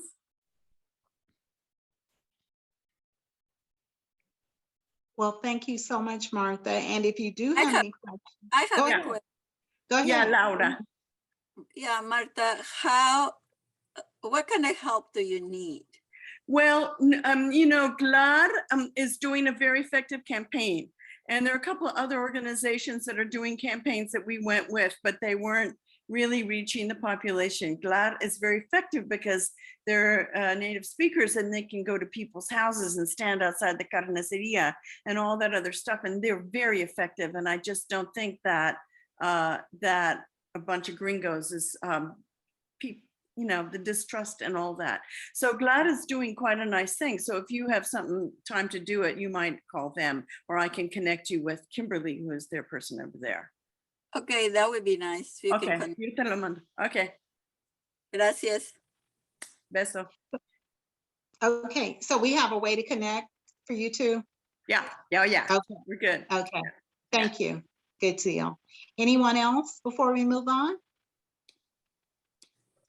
All right, thank you so much. I appreciate it, Martha. Thank you for that update. Okay, the next update we have is going to be from Robin Shahar regarding criminal justice reform. Robin? Hello. I'm passing it over to you. Go ahead. Thank you. Can you all see and hear me? Uh-huh. Okay. Okay, great. So the Criminal Justice Reform Committee has been focused this year on how public safety is dealing with folks who are having emergencies arising from behavioral health disorders, which behavioral health disorders includes mental health issues, addiction-related issues, and developmental disabilities. And typically, when an emergency call comes into a police or sheriff's department, the officer goes out, and often officers are not trained to deal with behavioral health disorders, which means often situations can escalate. People who really need support for their behavioral health disorders end up in the criminal justice system. And that starts off a cycle of events, which is not helpful to the individual, harmful to the individual, their families, and ultimately to society. So what our group has done is we have been working on a co-responder piece of statewide legislation. A co-responder program hooks up police or sheriff's departments with behavioral health providers, and it requires that when a 911 emergency call comes in that is arising from a behavioral health emergency, that the public safety person responds to the emergency along with a behavioral health provider, so that it is far more likely then that the real issues underlying the emergency are addressed. There are places around the country that are doing this. There are a handful of jurisdictions in Georgia that are doing this successfully, and it has done a really good job of de-escalating, of getting people into the behavioral health system instead of the criminal justice system. And the other part of this program is that after the emergency is over, this program then works with those individuals to provide follow-up support for stabilization and to identify sources that they need to help remain stable and help hook them up with those sources. So our group, and there are a number of people on the call today who are part of this group, PJ and Lauda, Linda, Michael I saw, Roz, Denise. So we've worked most of the year writing this statewide legislation, and we are now working with stakeholders, and so that hopefully it will be introduced at the beginning of the legislative session, and we will be doing what we can to help move it forward. Ideally, we would love to get it passed, and I have been really pleased at the response we've gotten from people that have seen the legislation so far and have given us feedback. So that is the overview, and I'm happy to take any questions. And I just want to say, you know, we have about 11 people on our committee, and folks have worked really hard all year long. And just a big thanks to everyone who's been involved with this project. That's it. Thank you so much for that update, Robin, and thank you and all of the folks that are working with you on this. It's such important work. There is a question that says, do you have a legislative strategy yet? I think that's what I saw in the chat. Yeah, we do. It's not public. That's what I would say. Yeah. We do have a legislative strategy. Thank you, Mary Lou. And the legislation is, I'm happy to show it. I don't want to post it, but if someone wants to see it, I'm happy to send it to you. Just get with me offline and I'll send you a copy. We're trying to limit it because it is going to people who have a fair amount of power in the process, and we don't want it. We want them to hopefully pick it up and lead with it. Yeah, but you let me know, and I can put my email in the chat, and just email me and I'll send you a copy. Okay, that sounds great. Okay, just trying to see what else, anything else we have regarding you. Where can we see the legislation? Is that right? you? So if you, like I don't, it's not, it is You two just things. So said it's not public. Yeah. The other thing is, as we're getting information from stakeholders, we are modifying it. Okay. But email me. I just put my email in the link, and and I will send you a copy of the draft so far. Just remember that it's not for public distribution at this point. Okay. All right. I hope you guys understood that. If anyone didn't, I can answer questions. Yeah. Questions, anyone? We are right at 6:02, and we're going just a little bit over. If you could hang with us for just another 5 minutes, we're going to wrap this up. I would say that if you have questions for Robin or any of our updates that were given by any of our update speakers or facilitators, please put them in the chat and we will make sure that those get answered. It may not be on this meeting call, but we'll make sure that we get back to you. Put your answer, your question and your email address, and we'll respond to you. Thank you so much, Robin, for that. Thank you and your team for the great work you're doing. We really appreciate it.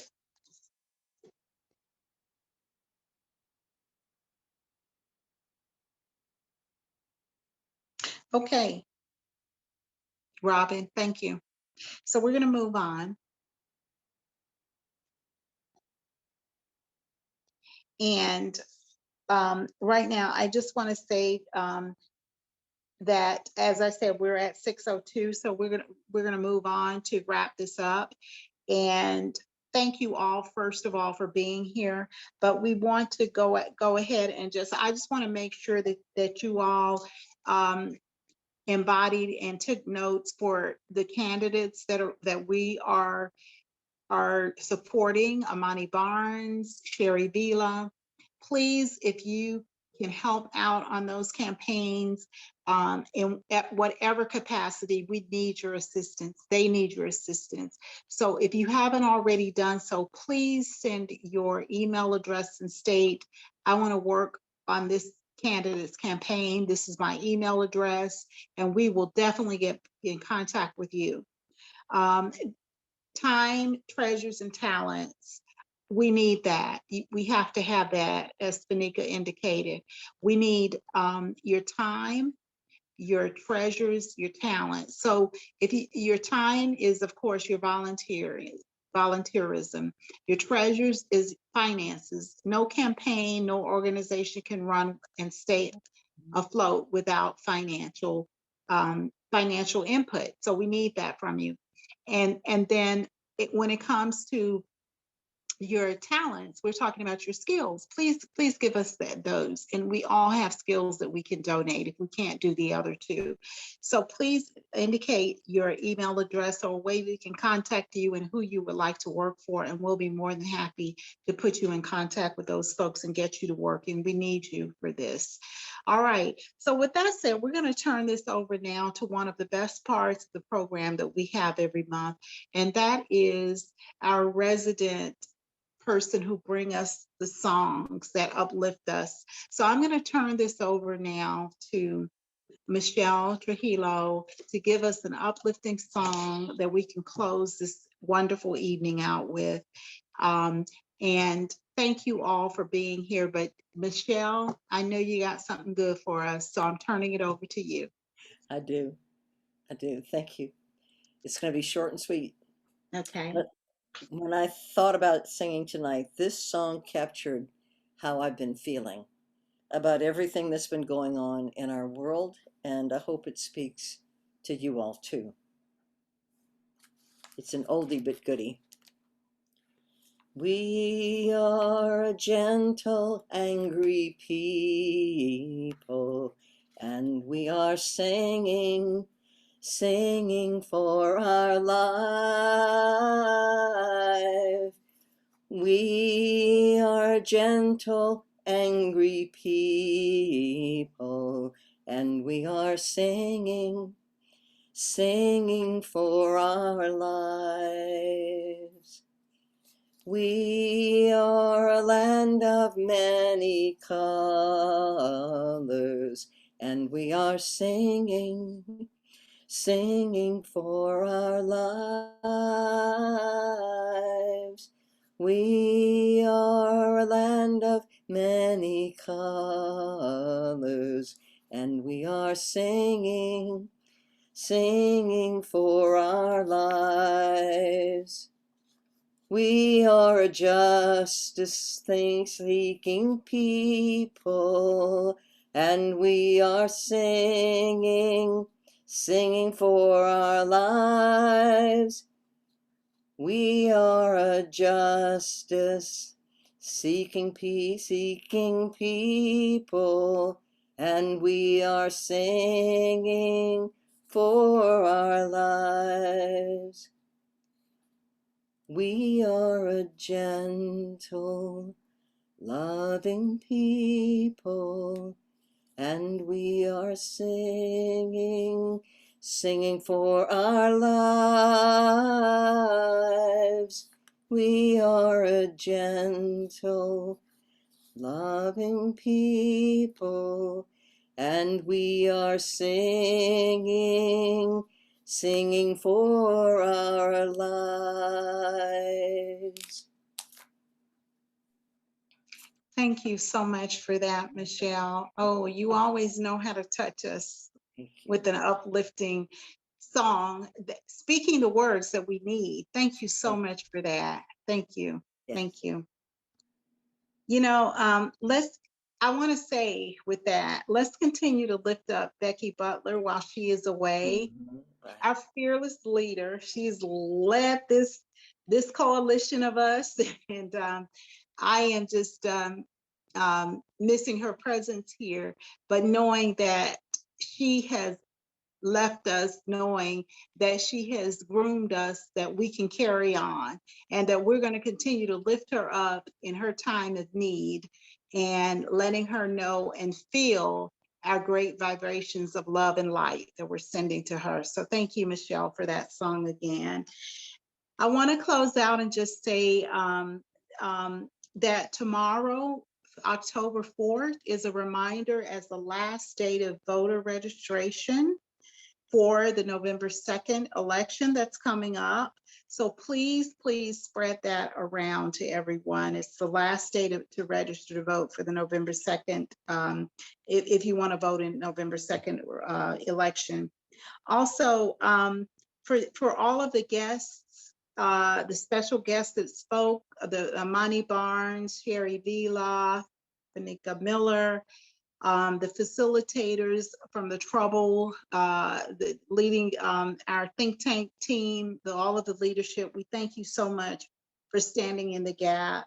Also, all of you troublers that come to these meetings on a monthly basis and invite people, and just stand in the gap always for the fight, the good fight, the necessary trouble. Never forget what we're standing for and what Congressman John Lewis always told us. Always remember that. So I thank you all for this and this opportunity. Our next meeting is scheduled for November 7th. So please mark your calendars, invite other people, and I'll see you then. Take care. Thank you, Judy. Thank you for Thank you, Judy. leading. Thank you, everybody. Thank you. Yes. Bye.